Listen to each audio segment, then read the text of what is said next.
এই আর্ট এক্সিবিশনের ব্যাপারে একটু যদি শর্টে বলেন আসলে দীর্ঘদিন ধরে আমার ইচ্ছে যে আমার একটা আর্টের এক্সিবিশন হোক, কিন্তু সেটা একটা সুপ্ত ইচ্ছে ছিল। সেটা কিন্তু এখন ডানা মেলে একটা জায়গা পেয়েছে। আমি ফার্স্ট ক্রেডিট দেবো কিঙ্করদাকে, যিনি এই শোটাকে কিউরেট করেছেন। এবং এখানে অনেক আর্টিস্ট রয়েছেন যাদের আঁকা ছবি তুলে ধরা হয়েছে। এটা বেঙ্গল আর্ট ফ্যাক্টরির 191st এক্সিবিশন, এবং তারা অনেক এক্সিবিশন করেন গভর্নমেন্ট অফ ইন্ডিয়ার তরফ থেকে।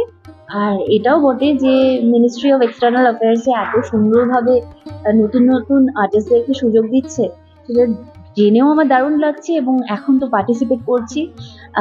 আমার বাড়িতে অনেকগুলো ক্যানভাস এখনো রয়েছে যেগুলোকে আমি দেখাতে চাই। আর অদ্ভুতভাবে সৌম্যদা আর কিঙ্করদা মিলে আম, আমার বাড়িতে এসে ডিসাইড করলো যে না, মৌবনি এবার তার ক্যানভাসেস গুলো সবাইকে দেখাক। হঠাৎ করে হয়ে গেল, কেমন ভাবে হলো আমি নিজেও জানি না, কিন্তু তারা চাইলো যে আমি আসি বলে আজকে আমি এখানে দাঁড়িয়ে রয়েছি। আমার খুব নিজেকে নিজের মতো মনে হয় যখন আমি ছবি আঁকি। সেখানে তোমার তিনটে আঁকা রয়েছে, তো আমরা কি ভবিষ্যতে তোমার সোলো আর্ট এক্সিবিশন দেখতে পাবো? একদম পাবো। ইনফ্যাক্ট আমি প্রথমে ভেবেছিলাম আমি বিদেশে আমার সোলো আর্ট এক্সিবিশন দিয়ে শুরু করব। প্যারিসে যাওয়ার খুব ইচ্ছে ছিল, কিন্তু আপাতত আমার মনে হয় যে আমি বাঙালি, তো আমার বাংলা আইডেন্টিটিটা আমার কাছে ভীষণ প্রিয়। আমি শুরু করতে চাই বেঙ্গল থেকে, তারপর অবশ্যই সারা ভারতবর্ষে আমার সোলো এক্সিবিশন নিয়ে তো আমি আসবোই। এছাড়া পুরো পৃথিবীতে একটু একটু করে আমার কাজ দেখাবো। তো এই আর্ট এক্সিবিশনে তোমার যে বিভিন্ন আঁকাগুলো রয়েছে সেটা সাবজেক্ট কি রয়েছে? আমি একটা একটা তিনটে ক্যানভাসের তিনটে ভীষণ স্ট্রং সাবজেক্ট, কিন্তু প্রত্যেকটারই সেন্ট্রাল থিম হচ্ছে মানুষকে ইন্সপায়ার করা। আমার মনে হয় যে পেন্টিং এর মধ্যে একটা মেডিসিনাল ভ্যালিউ রয়েছে, মানে পেন্টিং কিন্তু মানুষকে উদ্বুদ্ধ করতে পারে। এবং সেই কারণে আমি একটা মেয়ের ছবি এঁকেছি যে অপরচুনিটিজ এর মুখে দাঁড়িয়ে সে তার নানা রং খুঁজে পাচ্ছে, তার নানা ধরন খুঁজে পাচ্ছে।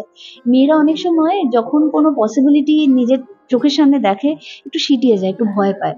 তো এটা সেই স্পিরিটটা দেওয়ার জন্য। আর শুধু মেয়ে কেন, ছেলেদেরকেও যখনই আমরা কোনো স্পিরিট দেখি বা কোনো ফোর্স দেখি, সেটা কিভাবে দেখি, কিভাবে আসে, সেটা নিয়ে যদি একটু ভাবা যায় তাহলে দেখা যাবে যে মানুষের স্পিরিটটা বা এনার্জিটাই কিন্তু একটা মানুষকে ভালো কাজ করায়। তো আমি সেই যে মোমেন্টটা যেখান থেকে আমাদের ইন্সপিরেশন আসে সেইটাকে তুলে ধরেছি ক্যানভাসে। নাম দিয়েছি পসিবিলিটিস। এবং দ্বিতীয় ক্যানভাস হচ্ছে পারসেপশনের ব্যাপারে, যে আমাদের পারসেপটিভ সেন্স, চোখ, আমরা চোখ বন্ধ করলে কিন্তু আমাদের মনের চোখ যেটা, সেটা অনেক কিছু দেখে বা বোঝে বা বুঝতে পারে। এই ছবিটি হচ্ছে রেডিয়াম দিয়ে তৈরি, এবং এই ছবিটাতে লাইট অফ করে দিলেও কিন্তু চোখটা বা এই চুলের যে নানা স্ট্র্যান্ডস সেগুলো কিন্তু দেখা যাবে। মানে এটা আমাদের মনে করিয়ে দেবে যে আমাদের মনের যে চোখ, উপলব্ধির যে চোখ, সেই চোখটাকে ভালো করে মেলে ধরো, সেই চোখটা দিয়ে দেখো। তো এই ছবিটার নাম হলো পারসেপশন। আর এইটি হলো টাইম স্ট্যান্ড স্টিল, কারণ আমার মনে হয় যে পৃথিবীতে একটা এমন সময় রয়েছে যখন আমাদের মনে হয় যে সময় আর গড়াচ্ছে না, সময় এক জায়গাতে আটকে রয়েছে। এবং আমি কসমিক টাইমে বিশ্বাসী, মানে আমরা যে প্রত্যেক সেকেন্ডে একটা মাপকাঠি দিয়ে সময়কে মেপেছি, সেই সময়টার বাইরেও কিন্তু আমাদের জীবনের সময় রয়েছে যখন প্রেম ভালোবাসা জেগে ওঠে আমাদের মনে। মানে তখন কিরকম মনে হয় যে ওই সময়টাতেই যেন আমরা থেকে যাই বা আটকে থাকি। কিন্তু সেটা কেন হয়? কেন হয় এর পেছনে কারণটা এটাই যে অ্যাকচুয়ালি পুরো পৃথিবীটাই ভালোবাসা দিয়ে তৈরি। যেমন দিন আর রাতের ভালোবাসা। দিন যদি রাতকে ভালো না বাসতো তাহলে কিন্তু সময়ের সৃষ্টি হতো না। সেই উপলব্ধি ক্যানভাসে তুলে ধরা হয়েছে। এবং এই ক্যানভাসের আরেকটা নাম রয়েছে 25th hour of the day. মানে আমার মতে দিনে 24টা ঘন্টা না, 25টা ঘন্টা হয়। এবং সংস্কৃততে আমরা যদি দেখি 24 কিভাবে লেখা হয়, সেটা কিন্তু ইংরেজির আহ, ইংরেজির 24 মনে হলেও আসলে সংস্কৃততে সেটা 25। আচ্ছা, আমরা যখন ছোটবেলায় আঁকতাম তখন রং তুলি ব্যবহার হতো, এখন মোডও ড্রয়িং রুমে আঁকা মোড চেঞ্জ হয়, এখন আইপ্যাড হোক বা মোবাইলেও আঁকা যেত। তুমি কোন ভাবে মানে কিভাবে আঁকাটাকে তুমি এখনো প্রেফার করো? এখন কি সংস্কৃতিটাকে তুমি প্রেফার করো নাকি কি সময়ের সাথে সাথে নিজেকেও পরিবর্তন করতে চাও? আসলে আমি সব রকম মিডিয়াম দিয়ে আঁকি, এবং আমি আঙুল দিয়ে আঁকতে ভালোবাসি, আমি পেন্ট ব্রাশ দিয়ে তো আঁকতে ভালোবাসি, পেন্সিল দিয়ে আঁকতে ভালোবাসি, কখনো কম্পিউটার টুলস দিয়ে আঁকতে ভালোবাসি। আমার একটা 3D পেন আছে যেখানে আমি এয়ারে আঁকি। সুতরাং সবকিছু মিলিয়ে ছবিটা আঁকতে ভালোবাসি। আর আমি কখনো নিজেকে সীমিত রাখতে ভালোবাসি না। আমার মনে হয় যে যেরকম ক্রিয়েটিভ ওয়ার্ল্ডটা, যে কোনো একটা বাউন্ডারি ওয়ালের ভেতরে যদি বেঁধে দেওয়া যায় তাহলে একটা পাখির মতো সেটা উড়তে পারবে না, তার ব্যথা লাগবে। তো আমাদের ক্রিয়েটিভ ওয়ার্ল্ডটা এরকমই। নিজের চিন্তাধারাটা বা নিজের অ্যাপটিচিউডটাকে আমরা যদি হাওয়ায় উড়িয়ে দিই তাহলে সেটা আরো সুন্দর, আরো রঙিন, আরো নতুন নতুন জিনিস আমাদের জন্য খুঁজে ফিরিয়ে আনবে। লাস্ট জিজ্ঞাসা করবো, তো আঁকার বাইরে তোমার এখন কি কাজ চলছে? আঁকা কি তো ব্যবসা হ্যাঁ, ছবির কাজ বা অন্য আমার কাজ? ফ্লোরে রয়েছে মার্ডার স্টোরি বলে একটি ছবি, এবং ইম্পিরিয়াল এন্টারটেইনমেন্টস অ্যান্ড দি আর্থের প্রযোজনায়।